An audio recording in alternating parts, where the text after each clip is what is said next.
Hello everyone, আসসালামু আলাইকুম। সবাই কেমন আছেন? আশা করি যে যেখানে আছেন অনেক বেশি ভালো আছেন। আলহামদুলিল্লাহ, আপনাদের দোয়ায় ও ভালোবাসায় পরিবার নিয়ে আমিও ভালো আছি। তো এই যে বরাবরের মতো আরেকটা লাইফস্টাইল ব্লগ নিয়ে চলে আসলাম আপনাদের মাঝে।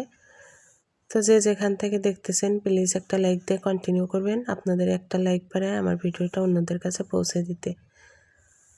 তো এই যে আজকে রান্নাবান্নার ঝামেলা ছিল না, তার জন্য ঘরটা একটু সকাল সকালে গুছিয়ে নিলাম। তা আমি যেগুলো করি সেগুলোই আপনাদের সাথে শেয়ার করি। জানি না আপনাদের কাছে কেমন লাগে, অবশ্যই আপনাদের ভালো মন্দ দুটোই কমেন্টের মাধ্যমে জানাবেন।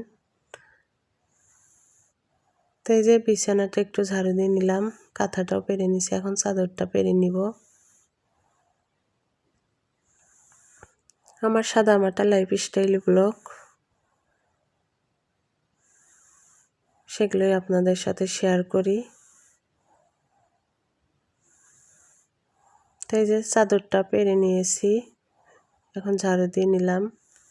আর বালিশগুলো কাভার লাগিয়ে নিয়েছিলাম, এখন জায়গা মতো রেখে দিতেছি।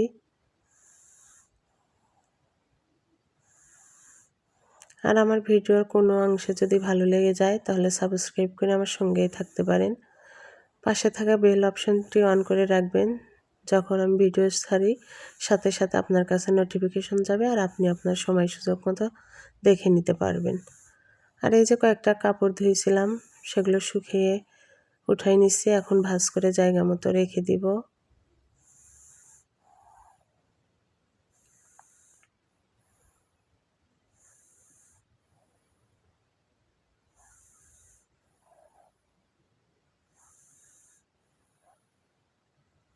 তো এই যে আমার কাপড়গুলো ভাঁজ করা শেষ, এখন জায়গা মতো রেখে দিব।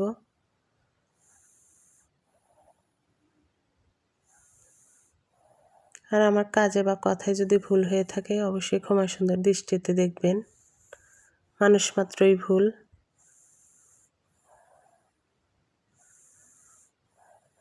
আর এই যে খাটের পাশেই আমি সোফাটা রেখেছি, এখন একটু ঝাড়ু দিয়ে নিব।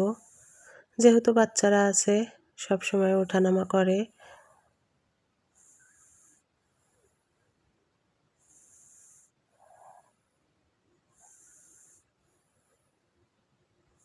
তো ঝাড়ু দিয়ে নিলাম। ওই পাশটা আর ঝাড়ু দিলাম না, এই পাশটাই বেশি ওঠে। তো এখন রুমটাও ঝাড়ু দিয়ে নিব।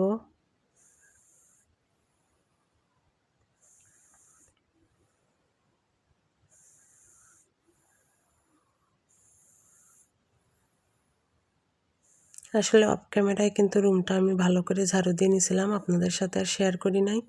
তো ভিডিওটা আজকে এ পর্যন্তই। সবাই ভালো থাকবেন, সুস্থ থাকবেন। আল্লাহ হাফেজ।